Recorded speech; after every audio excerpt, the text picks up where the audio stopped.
as Steve has already said, I'm just going to talk for a few minutes, not very long. It's going to be a short talk, hopefully, on freedom. Now, there are countries around the world that really don't have much freedom.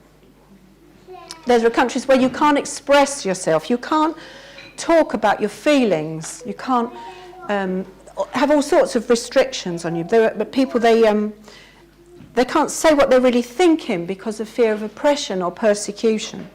And compared to those places, we live in a really pretty free country.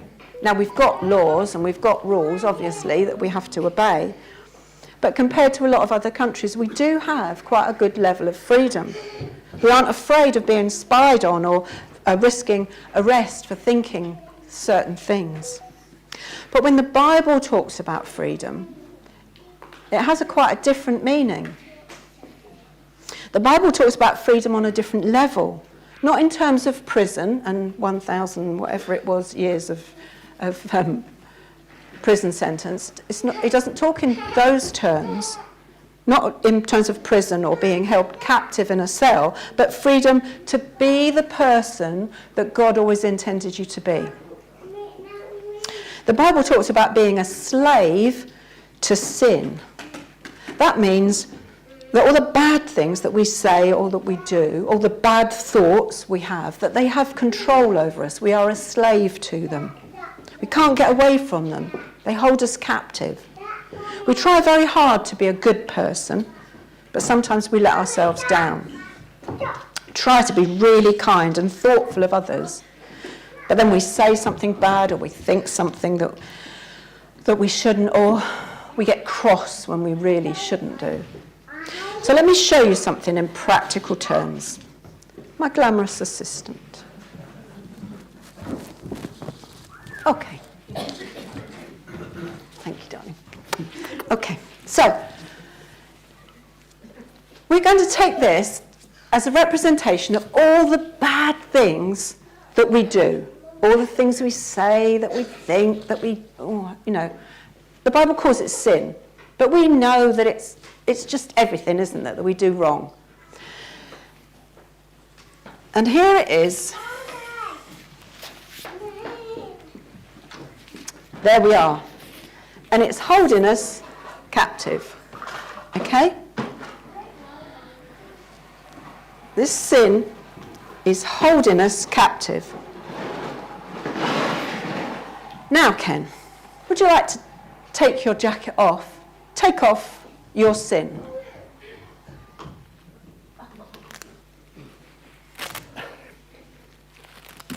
It's not working, is it? No? No. You can't do it? I can't do it. No. Ken, would you like me to give my life on the cross? Can't do it. As hard as we try to get rid of all those bad things in our life, we cannot do it ourselves, can we? It is just impossible. No matter how hard he tries, he is not going to get this off. But God doesn't want us to be in this state. He doesn't want us to be held captive by all of this, that we can't get rid of it. That isn't what God wants. He wants us to be free of all of that so that he can have a relationship with us. And this is where Jesus comes in. So Jesus comes in. Jesus died on the cross, taking the punishment that should have been ours, all the punishment for all those bad things, all the things that we've done, all the things that we're covered in. That's what Jesus came and he took on our behalf. And the amazing thing is that all we have to do is to say sorry.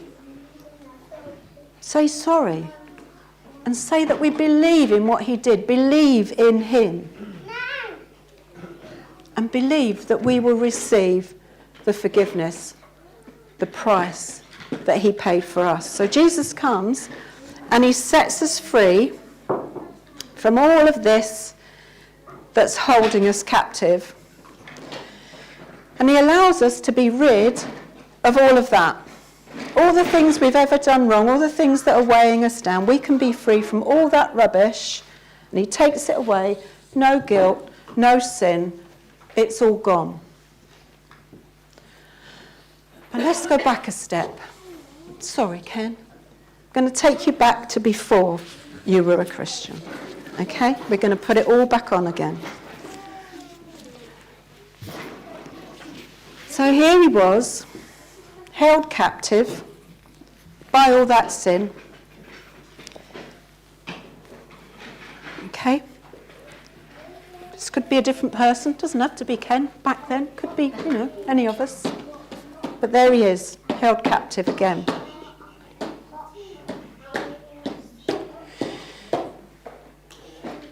So Jesus comes, like we've said. He dies for us on the cross. He takes everything from us, takes the punishment that was ours,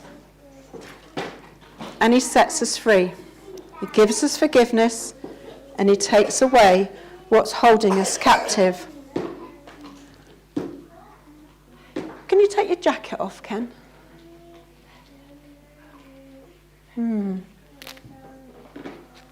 It's not working, is it? It's not working. Why is it not working? Because Jesus died. He came to set us free, and he's forgiven us, and you've become a Christian. But hang on a minute. Why can't he take this off? Do you know, some people just cannot believe what Jesus has really done for them. They believe in him, and they say, come and be Lord of my life. I want to be a Christian. I want to be yours. I want to live that life that you want me to live. But somehow they still feel guilty. They still feel ashamed. They still carry all of this around with them. And Jesus doesn't want us to feel that. He set us free so we don't have to carry it with us anymore. Thank you, darling. You can sit down. Galatians 5, verse 1 says, "It was for freedom that Christ has set you free. Stand firm, then, and do not let yourself be burdened again by the yoke of slavery." Don't put it back on again. Don't let yourself carry it around again. Jesus says to you and me, he wants us to be free from all this rubbish. Doesn't want you to feel guilty about what you've done in the past. He died on the cross to take the punishment that should have been ours. By believing who he says he is, by saying we trust him, and asking him to forgive us from all of that wrong stuff, he takes it all away. And John 8, verse 36 says this, "So if the Son sets you free, you will be free indeed." Not a little bit free, a lot free. Free. Not a little bit forgiven, a lot forgiven. Forgiven. All of it. Free from the past, completely free from the past, a new beginning, a fresh start. Not carrying on living as though we're still unworthy or still undeserving. So why does God want us to have this freedom? Why does he want us to be free from all that rubbish in the past? By taking it away and forgiving us, Jesus makes us clean again. He makes us so clean that we can become close to God.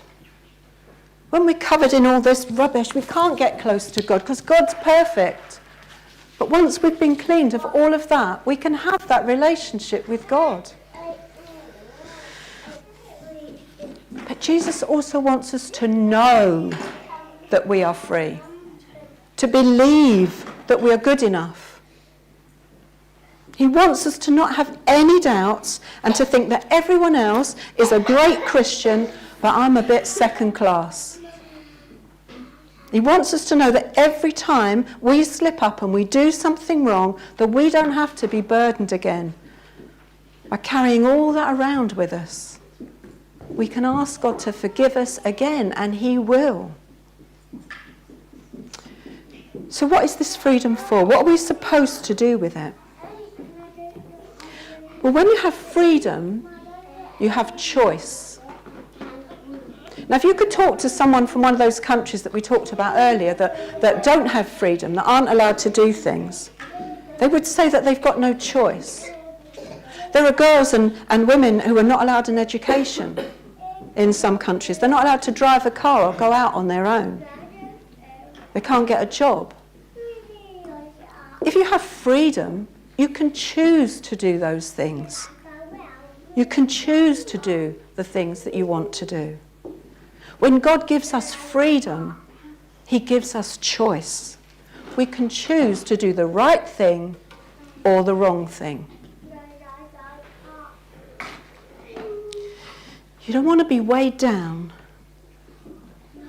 by all the stuff, all the wrong things. You don't want to wear that burden again. You want to be able to hold your head high and know that you're freedom. Know that freedom. Know that you have a full life that God wants you to have. Now, we know nobody's perfect. None of us are perfect. Not even our new Pastor Tom. We are not perfect. And just because you've been forgiven once doesn't mean that you will never do anything wrong in the future. We all mess up. We all say things, do things that are wrong. And all that sin could start to build up again. But the amazing thing is that all it takes is for us to ask Jesus to forgive us, and he will. So, does that mean we can do anything we want? We can do any amount of bad things because all we've got to do is ask Jesus to forgive me, so I can do anything that I want. And it's okay because he'll forgive me. Doesn't matter. Well, the Bible's very clear on this. Romans 6. Well then, should we keep on sinning so that God can show us more and more of his wonderful grace? Of course not. Should we just go on doing all the bad things that we want to do? Just anything, just so that we can prove to everybody just how forgiving God is? Well, no. No, that isn't right, is it? It goes on to say, well then, since God's grace has set us free from the law, does that mean we can go on sinning? Of course not. Don't you realise that you became a slave of whatever you choose to obey? You can be a slave to sin, which leads to death, or you can choose to obey God, which leads to a righteous living. So the Bible talks about us being slaves to sin or choosing to obey God. If we're slaves to sin, we keep doing wrong. We keep messing up. It has control over us. We can't break free from it because it rules us. It's who we are. And it's as though we can't help ourselves. It's our nature. It's our habit. And I love the picture it paints in 2 Peter 22.